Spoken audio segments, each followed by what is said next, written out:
जाने के बाद जब महाप्रलय का वक्त आता है तो महाप्रलय में सबसे पहले धरती पर सब जल ही जल हो जाता और ये स्थिति आती है, पृथ्वी पहाड़ सब समाप्त हो जाते हैं। ये महाप्रलय, जल प्रलय में पानी तो हुआ लेकिन धरती पहाड़ खत्म नहीं होते। लेकिन जब महाप्रलय आती है तो हमारी पृथ्वी, हमारा जंगल, पहाड़ सब पानी में घुलकर पानी बन जाता। यानी ऐसा लगता है कि पूरी हमारी धरती ये पानी का गोला बन गई। आप कहोगे पानी कैसे टिक जाएगा? अरे इतना बड़ा समंदर गोलाकार में नहीं टिका है। आप किसी गोल गेंदे पर एक बूंद पानी गिराओ, एक बूंद पानी नहीं टिकेगा। हमारी धरती गोल है, आसमान में नाच रही है, 2 गुना समुंदर पानी है, लेकिन आज तक एक बूंद पानी नहीं गिरा। जब धरती का 2 गुना पानी टिका है, पूरी धरती पानी का गोला बन गई, ऐसे घूम रही है लेकिन गिरती नहीं है। अब देखो पृथ्वी का तो खत्म हो गया, हमारी पृथ्वी पानी में घुल जाती, तब तक पानी में आग लग जाती। जैसे आप आग जलाते टेम्परेचर देते हो, पानी भाप बन करके उड़ने लगता है। जब पानी में आग लग जाती है ये पानी का गोला यानी धीरे धीरे भाप बन करके उड़ जाता है। अब जल में जितने जीव हैं सब मर जाते हैं। आदमी तो पहले मर गया, स्थल के जीव गाय, बैल, बकरी, मुर्गी, सूअर और आदमी, हिंदू, मुसलमान, ये तो पानी का गोला बनते ही मर गए। अब आग लग गई पानी में, उसमें नील, मेढक, घड़ियाल भी मर गए। अब ये जब भाप बन करके उड़ता है, इस आग पर पवन वेग जोर मारता। ये 5 जो तत्व हैं, जल, पृथ्वी, अग्नि, वायु, आकाश, जिससे हमारी पिंड काया बनी है, इन्हीं तत्वों का सब खेल है। यानी जल तत्व ने पृथ्वी तत्व को घोल दिया और जल तत्व को अग्नि ने सोख लिया। अब अग्नि तत्व प्रज्वलित हो गई, इसको पवन तत्व का वेग चलता है और अग्नि को सोख लेता। जैसे जोर से हवा चलती है ठंडी, अग्नि बुझ जाती है, ऐसे पवन तत्व ने अग्नि को सोख लिया।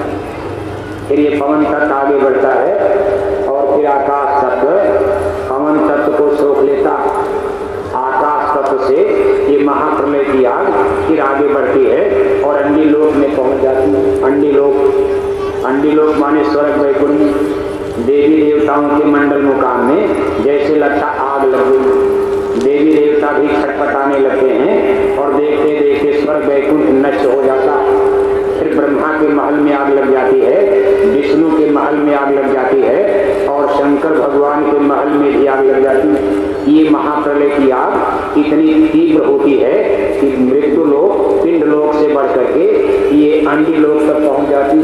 9 करोड़ दुर्गा, 10 करोड़ शंभु, 33 करोड़ देवता, कब ये सब समाप्त हो गए। इसी को साहब कबीर ने बयान किया, ए अगिया लाग बड़ी भारी गगन में, ब्रह्मा भी जल गए, विष्णु भी जल गए शंकर त्रिपुरारी गगन में। ए अगिया लाग बड़ी भारी गगन में। लेकिन अब ये चीजें तो आपके लिए है, आपको समझना है, समझाने के लिए। लेकिन कई गांव में मत सुनाने लगे, तब तो झगड़े खड़ा कर दोगे। कोई चेले नहीं बनेगा, रे का मतलब कौन जाएगा। ये लोग तो न जाने कौन कौन सी गाथा, न जाने कौन कौन सी कहानी सुनाते हैं। बताओ भगवान कहीं मरता है? अब वो भगवान शंकर को भगवान मानते हैं, कोई विष्णु को भगवान मानता। अब उनके अलग अलग पंथ बन गए हैं। जैसे वैष्णव पंथ में केवल भगवान विष्णु को इष्ट मानकर विष्णु के पुजारी उनकी पूजा करते हैं। और हिंदू धर्म का एक वर्ग है, इसमें शैव पंथ, इसमें भगवान शिव यानी शंभु को, भगवान बम भोले को सबसे बड़ा इष्ट देवता मानकर उनके पुजारी केवल इन्हीं की पूजा करते हैं। इसी हिंदू धर्म का एक मत है, इसको देवी का मत कहते हैं, जिसमें अष्टांगी देवी, आद्या महाशक्ति, आदि शक्ति दुर्गा को सबसे बड़ा इष्ट मान करके इस माँ के पुजारी केवल माँ की पूजा करते हैं। नवरात्रि में विशेषकर ये पूजा हिंदू धर्म में की जाती। अब हिंदू धर्म ही कितने भाग में, जब सब अंदाजा से काम चलेगा तो रास्ता तो लोग भटक गए। सब अंदाजा है, कया सम्मान अंदाजा लगाकर मारक सोई जाता है जो भावा, जो मन में आया वही रास्ता बना लिया। सत्संग में जाते नहीं, जब कोई मास्टर नहीं मिलेगा तो संशय कैसे जाएगा। बिनु सत्संग विवेक न हुई। राम कृपा बिन सुलभ सुन, होत विवेक मोह भ्रम भागा। सत्संग से विवेक बुद्धि, और विवेक बुद्धि जाग गई तो मोह भ्रम संशय सब समाप्त होता। अब ये सत्संग तो सुनने जाते नहीं, बस जो मन में आया वही पूजा हो गई। साल 2 साल पूजा करेंगे, तब तक अपनी देवी देवता बदल देते। 2 साल तक पूजा किया, तब तक कमेटी में झगड़ा हो गया। अब ये देवी की पूजा बंद करो, चलो बंगाल वाली देवी लाया जाएगा। कोई आदमी बंगाल रहता था, वो बंगाल वाली देवी ले आया, 4 साल उस पर कमेटी बनी, उसी पर पूजा चलती रही। तब तक कमेटी में फिर झगड़ा हो गया। चंदा के लिए कहा महाराष्ट्र वाली देवी लाओ, तो वहाँ वाली बम्बई वाली देवी की पूजा की जाएगी। कोई आदमी बम्बई रहता था, वहाँ से देवी को बुलाया, 4-6 साल उस पर पूजा करते हैं। दारू किए जा रहे, पूजा किए जा रहे, दारू अंडे खाए जा रहे, टन घंटी घंटा बजाए जा रहे। बताओ, मछली खाए जा रहे हैं और तिलक टीका लगाए जा रहे, यही तो हिंदू धर्म की पूजा है। ये शाश्वत सनातन धर्म नहीं। धर्म कभी नॉन वेजिटेरियन नहीं हुआ, धर्म सदैव वेजिटेरियन। धर्म का पहला ही सिद्धांत था शाकाहारी का। लेकिन आज देखो सब अनिष्ट हो चुका है और इसका फैसला अब कुदरत करेगी। बस आप तो इसका प्रोपेगेंडा थोड़ा प्रचार प्रसार विस्तार आप कर दो, कम से कम उत्तर भारत में ही कर दो।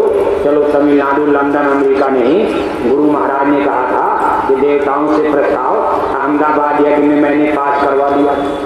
देवताओं ने कहा महाराज 20 का हिस्सा हमको दे दीजिए, यानी मध्य भारत की सर्किल आप हमको दे दीजिए, बाकी भारत का जो बाहरी हिस्सा बॉर्डर का है ये हमारे हवाले कर दीजिए, इनको हम डंडा मारकर चेक करेंगे। ये तो एग्रीमेंट हो चुका है।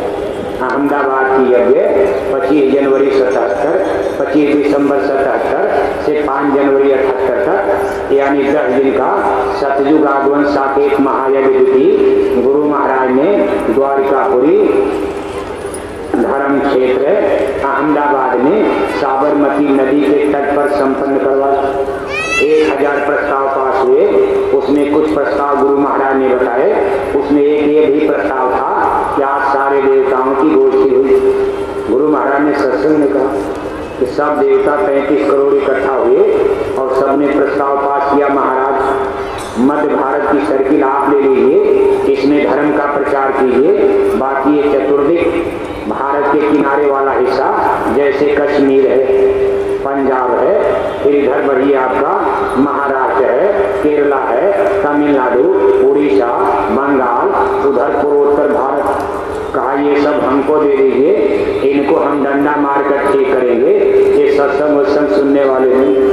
ये बीच भारत का जो हिस्सा है राजस्थान और आपका उत्तर प्रदेश, बिहार है, छत्तीसगढ़ है, झारखंड है, हरियाणा है और कुछ आपका गुजरात का हिस्सा।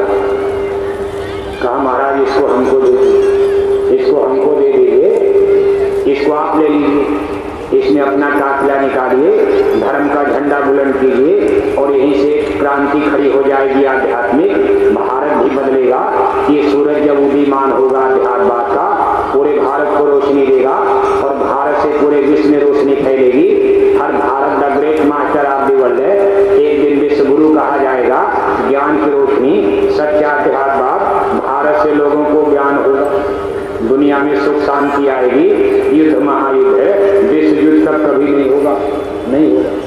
जब ये चीज आ जाएगी तो फिर कभी दुनिया में कई इसी कोने में जब तक सतयुग रहेगा युद्ध नहीं होगा। कोई मंदिर मस्जिद का फिर झगड़ा नहीं होगा। कोई कोरोना जैसी महामारी तब तक नहीं आएगी जब तक धरती पर सतयुग रहेगा। कोई भी बाढ़ नहीं आएगी, कोई बाढ़ तब तक नहीं आएगी जब तक धरती पर सतयुग रहेगा। कहीं सूखा नहीं पड़ेगा जब तक धरती पर सतयुग रहेगा। किसानों के खेत की पैदावार, जिस खेत में किसान 1 कुंतल सब्जी, 1 कुंतल अनाज, 1 कुंतल चावल पैदा करते हैं, उसी खेत में किसान 5 कुंतल सब्जी, 5 कुंतल गेहूँ, 5 कुंतल गन्ना, 5 कुंतल चावल पैदा करेंगे। ये नहीं कि 5 गुना खाद डालनी पड़ेगी। खाद उतना ही डालेंगे या इन खादों को बंद करवा दिया जाएगा और किसानों के खेत की पैदावार 5 गुना हो जाएगी। ये लोग तो 2 गुना कहते हैं। ये दिल्ली लखनऊ के हुक्मरान कहते हैं कि हम किसानों की आमदनी 2 गुना बनाएंगे 2-4 साल के अंदर। लेकिन गुरु महाराज ने कहा हम किसानों के खेत की आमदनी 5 गुना बढ़ाएंगे, लेकिन हमारी बात को मान जाओ, सब लोग वेजिटेरियन बन, शाकाहारी, पशु पक्षियों की हिंसा हत्या अगर भारत में लोगों ने बंद कर दिया और पूरे भारत देश में मछली अंडा शराब की दुकानें बंद करा दी गई तो भारत में राम राज्य सतयुग धर्मराज सतयुग का आगमन होगा और किसानों के खेत की पैदावार 5 गुना बढ़ जाएगी। 5 गुना पैदावार बढ़ जाएगी, फिर गरीब सबको रोटी मिलेगी, सबको किसान कितने धनवान बन जाएंगे। जब ये नदी तालाब जंगल पहाड़ में जाएंगे इनको जगह जगह सोने मिलेंगे। जैसे आज कंकड़ पत्थर मिलते हैं, समुद्र के किनारे खड़े हैं तब तक इनको मोती मिल गया, कहीं पहाड़ पर खड़े हैं इनको सोना मिल गया, चांदी मिल गया, क्योंकि धरती माता खुश हो जाएंगी, सब धरती के अंदर ही है। लेकिन आज 1000 फुट 2000 फुट नीचे खोदना पड़ता है तब सोना चांदी मिलता। लेकिन गुरु महाराज ने कहा धरती माता खुश हो जाएगी और उलट पलट हो जाएगी, कंकड़ पत्थर नीचे चला जाएगा और धरती उलट जाएगी, सोना चांदी ऊपर आ जाएगा। ये जंगल में गाय बकरी चराने जाएंगे और सोना लेकर आएंगे। गरीबों के घर में भी पहनेगी हीरे, चूड़ियों में भी हीरे जड़े जाएंगे। ऐसा सुंदर सुगम वक्त आ जाएगा। गांव वालों नया एक संदेशा सुनो, ये धरा पर ही सतयुग उतर जाएगा। है नहीं वक्त ज्यादा, कुछ ही वर्षों में देश दुनिया का नक्शा बदल जाएगा। ये गुरु महाराज के जमाने में ये लोगों को गीत गांव गांव सुनाया जाता था, लेकिन समय चक्र बलवान होता है। अब ये चीजें देखो, लेकिन गुरु महाराज की वाणी इधर उधर होने वाली नहीं। आप उस चीज पर आरूढ़ रहो, दृढ़ रहो, विश्वास के साथ जीते रहो। एक एक कदम जितनी आपकी हस्ती शक्ति है आप बढ़ते रहो। ये नहीं कि जोर से भागने लगे और थक करके कहीं गिर गए। यथाशक्ति भक्ति भी की जाती है। यथाशक्ति जितनी आपकी शक्ति है, 10 किलो उठाने की ताकत है तो बहुत की आपने 11 किलो उठा लिया। अब सबकी आपकी 10 किलो, 1 कुंटल का बोझा उठा लिए तो कहीं गर्दन टूट जाएगी, तो क्या भक्ति करोगे। इसलिए जिसकी जितनी शक्ति है उसमें कंजूसी, उसमें कनिंग विचार न रहे। कंजूस मत बनो। अपने प्यारे सदगुरु को अर्पण करने में अर्पण बहुत बड़ी चीज है, भाव बहुत बड़ी चीज है, श्रद्धा विश्वास बहुत बड़ी चीज है। बिन विश्वास में कौनी सिद्धि। अगर अपने सदगुरु पर विश्वास है, इतना विश्वास करो। कहा गुरु को मानुष जानते, कबीर के नर अंग है, जन्म मरण छूटे नहीं, पणे यम के फंद। अगर गुरु को आदमी मानकर कोई परमार्थ कमाना चाहता है तो संत वाणी कह रही है, ये निचोड़ बताया जा रहा उस मालिक का कानून है कि कभी उसको सफलता नहीं मिलेगी। जब तक गुरु को आदमी मानकर आप परमार्थ करोगे, पूजा करोगे कि गुरु आदमी है, कहा तब तक कोई लाभ नहीं मिलेगा। कहा परम पुरुष अनामी स्वामी, परम पुरुष अनामी स्वामी, धारा न रूप जगती। ये संतों की वाणी में आता, कोई मामूली कविता दोहा आम आदमी ने नहीं लिखा, ये संतों की वाणी में आता। संत कह रहे कि सत पुरुष ने धारा रूपा, संत स्वरूप भय जग भूपा। हुकुम दिया अब कतई ऐसा, भक्त बिना को करना कैसा। कलयुग का ये धर्म संभालो, भक्ति भाव अब कितने धारो। कहे कलयुग का सबसे बड़ा धर्म है भक्ति। और किसकी भक्ति? भक्ति माने आदेश का पालन। कहा भक्ति करे तो गुरु की करना, मार्ग शब्द गुरु से लेना। कहा माता पिता की भी भक्ति होती है। कहा माता पिता का आदेश भी पालन करना एक मनुष्य का धर्म है, लेकिन माता पिता के आदेश पालन से कभी भजन नहीं बनता और न मुक्ति मिलेगी। लेकिन सदगुरु, संत सदगुरु, जब आप उनके आदेश का पालन करोगे आपका भजन बनेगा, आपको जन्म मरण छूटेगा, जीवात्मा सूरत आपकी आजाद होकर एक दिन निर्झर जाएगी। क्योंकि सदगुरु के आदेश में हम जो कर्म करते हैं कि हमारे पाप कर्मों को काटते हैं, जैसे लोहा लोहे को काट देता। हमने कर्म करके संसार का बोझा अपने ऊपर लगा, लेकिन सदगुरु के आदेश में कर्म किया जाएगा तो ये बोझे उतर जाते। कर्म कर्म को काट देता है, सूली का कांटा बन जाता। इसीलिए कब इसमें भक्ति का, इस दरबार में, सदगुरु दरबार में भक्ति का, आदेश पालन का बहुत बड़ा इम्पोर्टेंस, बहुत बड़ा महत्व बताया गया है। आप पहले तो गुरु भक्ति कर, पीछे और उपाय। जिन जिन गुरु भक्ति धारी ते पहुँचे निज दरबारी। जो कोई लोक लाज से डरे सो पुन गुरु भक्ति से गिरे। कहा जो लोक लाज में फंस गया। इसमें कई चीजें तो लोक लाज आती है। जैसे कोई जैकेट पहनना भी चाहे तब तक कोई हंसने लगता है, अरे इतने बड़े आदमी बनकर, इतने पढ़े लिखे आदमी होकर आप भी बेवकूफ बन गए। अरे जय गुरुदेव मिशन तो बेवकूफों की गोल है। एक अच्छा 10 फेल हैं जैकेट पहन गए, एक अच्छा 5 फेल हैं जैकेट पहन गए।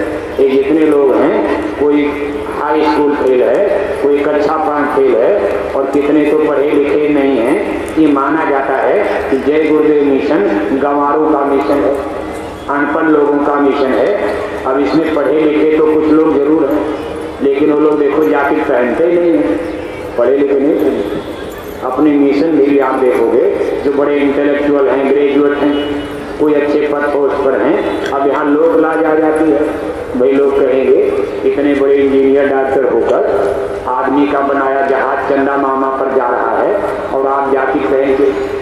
दुनिया कड़ी मछली में विटामिन डी है, अंडा में विटामिन सी है। डॉक्टर लोग चिल्ला चिल्ला कर कह रहे कि 2 अंडा रोज खाया करो, 2 अंडा रोज खाया करो। दिल्ली लखनऊ की सरकारें मुर्गी पालन, मछली पालन, सुअर पालन खोलकर मांसाहार का सपोर्ट कर रही हैं, और आप इतने पढ़े लिखे इंटेलेक्चुअल पर्सन होकर शाकाहारी शाकाहारी पागलों की तरह चिल्ला रहे हो। आपकी बात कौन सुनेगा? जब डॉक्टर मांसाहार का सपोर्ट कर रहे, दिल्ली लखनऊ की सरकारें मांसाहार का सपोर्ट कर रही, आपकी आवाज सुनेगा कौन? अधिकारी कर्मचारी सब मांसाहार का सपोर्ट कर रहे, गांव भर के रिश्तेदार नातेदार जात बिरादरी के लोग सब लोग मांस शराब का सपोर्ट कर रहे। आप पागल बनकर समय क्यों बर्बाद करते हो? इन बेवकूफ लोगों को जैकेट पहनकर घूमने दो, इसी तरह घूमते घूमते मर जाएंगे। इन लोगों की बात कोई सुनने वाला है? तो कई चीजें आती है सामने, इसलिए जगत के जीव कहते भाई लोक लाज बहुत बड़ी बाधा बन जाती। अब इसी में कोई मीराबाई की तरह निकल जाता है। अब मीराबाई कोई बुद्धू पागल नहीं। देखो सिसोदिया वंश, चित्तौड़ का राजशाही घराना, जिस खानदान में आगे महाराणा प्रताप पैदा होते हैं, उसी खानदान में एक पीढ़ी पहले महारानी मीरा यानी मेड़ता में जन्म हुआ और चित्तौड़ में उनकी शादी हुई, ससुराल बनी। इतने ऊंचे घर खानदान की होकर पग बांधे घुघरू नाची मीरा। भक्ति में लोक लाज अगर आ गया तो भाई जात पात कुल की मर्यादा ये है गले के फांसी। आगे चल के पीछे हुई बा हुई है जग में हांसी, डगमग छाड़ दे मन बौरा। अब तो जरे बरे बनियावे लेन ही हांसी धौरा, डगमग छाड़ दे मन बौरा। कभी जब चल पड़े इसमें लोक लाज कुल कई मर्यादा का ये नहीं देखा जाता कौन बड़ा है कौन छोटा है। और ये तो आपका मन का भेद, शरीर का भेद है।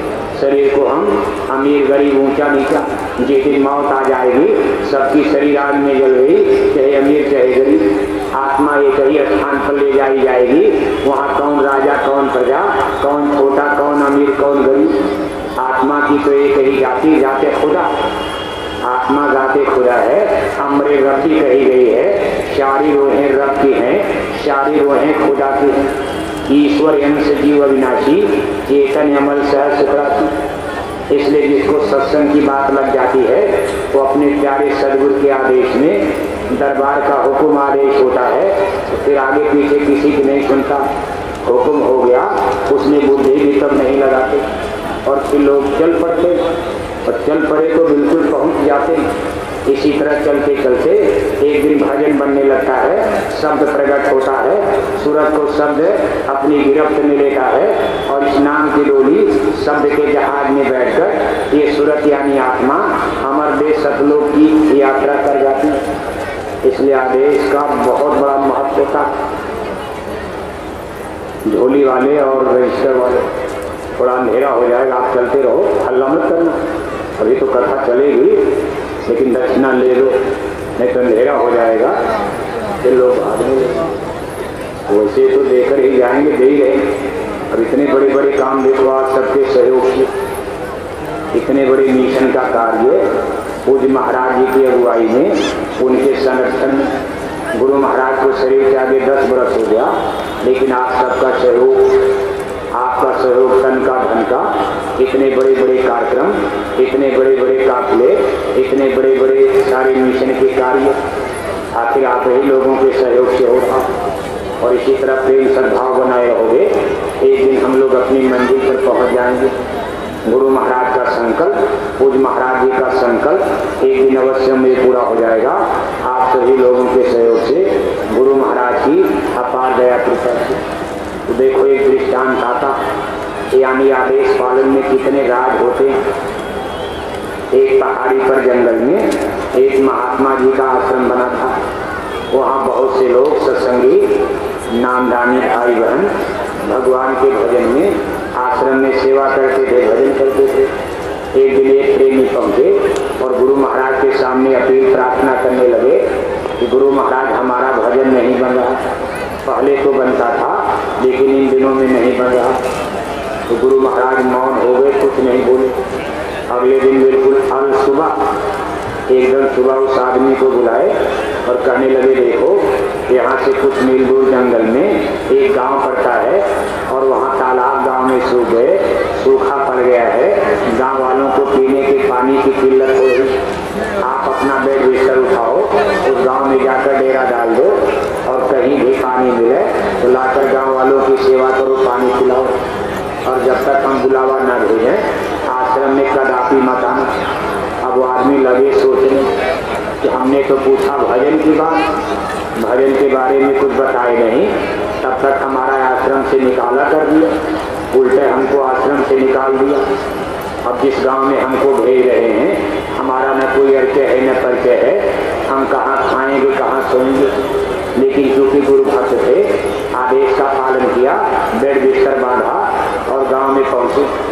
उनको देख करके आश्चर्य हुआ कि जब गांव में पहुंचे तो जैसे लगता था कि गांव वाले उनकी इंतजारी में खड़े हैं। अरे आइए महाराज जी, आप आ गए, आपका सब रहने खाने का हम लोगों ने इंतजाम कर दिया, जैसे पहले से ही उनको किसी ने बता रखा हो।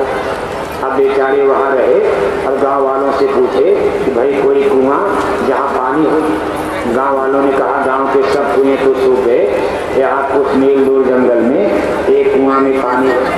तुरंत घड़ा उठाए, रस्सी उठाए और वहाँ जाते हैं। दिन में 2 बार 4 बार पानी लाए, पिलाए, फिर गए, फिर लाए, फिर पिलाए। जितनी उनकी शक्ति थी, जब तक थक नहीं जाते थे बराबर ये क्रम चलता था। जब एक हफ्ता बीता तो गुरु महाराज ने आश्रम से एक सत्संगी को भेजा कि भाई उनको बुलाकर अब आश्रम पर ले आओ। 8वें दिन आश्रम में पहुंचे, गुरु महाराज के सामने पेश हुए। गुरु महाराज ने हालचाल पूछा। हालचाल पूछने के बाद गुरु महाराज ने कहा तूने गांव वालों की सेवा की? हाँ गुरु महाराज, जितनी मेरी शक्ति थी उतनी मैंने भक्ति किया। जब तक मैं थक नहीं जाता था तब तक दिन भर पानी लाने का ये मेरा क्रम चलता रहता था। तब गुरु महाराज ने मुस्कुराते हुए कहा अच्छा ये बताओ अब तुम्हारे भजन का क्या हाल है? तब उन्होंने कहा गुरु महाराज, आज मैं जब से आश्रम पर आया हूँ मेरा भजन खुल गया। पहले कान में उंगली डालनी पड़ती थी, अब बिना कान में उंगली डाले ही मुझे घंटे संग की आवाज़ सुनाई दे रही। तब गुरु महाराज मुस्कुराने लगे। कहा इस भेद को तूने समझा? तूने हमसे प्रश्न किया था कि मेरा भजन इस समय नहीं बनता। देख उस गांव का तेरे ऊपर इतना बड़ा कर्जा था पिछले जन्म का, उस गांव में तुमको 7 बार जन्म लेना पड़ता। मैंने एक गिलास पानी पिलाकर तेरे 7 जन्मों का कर्जा उन गांव वालों का उतरवा दिया। यही कर्मों का कर्जा बादल बन करके, कोहरा बन करके शब्द और सूरत के बीच में आसमान में छा गए थे। शब्द उधर हो गया था, सूरत इधर हो गई थी और बीच में कर्मों के बादल आ गए थे। लेकिन अब ये कर्मों का कर्जा साफ हुआ, सूरत और शब्द अब फिर आपस में जुड़े तेरी सूरत को शब्द ने पकड़ना खींचना शुरू कर दिया। कहने का मतलब यह है, सतगुरु कहे करो तुम सोई, मन के कहे करो मत कोई। इसलिए प्रेमी भाई बहनों, जो भी दरबार का हुक्म हो, अपनी यथाशक्ति समय समय पर जो आदेश फरमान जारी होते हैं, जो आपकी हस्ती और शक्ति है, उसके अनुसार आप इस आदेश के पालन में बराबर लगे रहना। बोलो जय गुरुदेव, जय गुरुदेव। देखो कल का दिन अति महत्वपूर्ण है। पूजा भी रात में करीब 9:30 बजे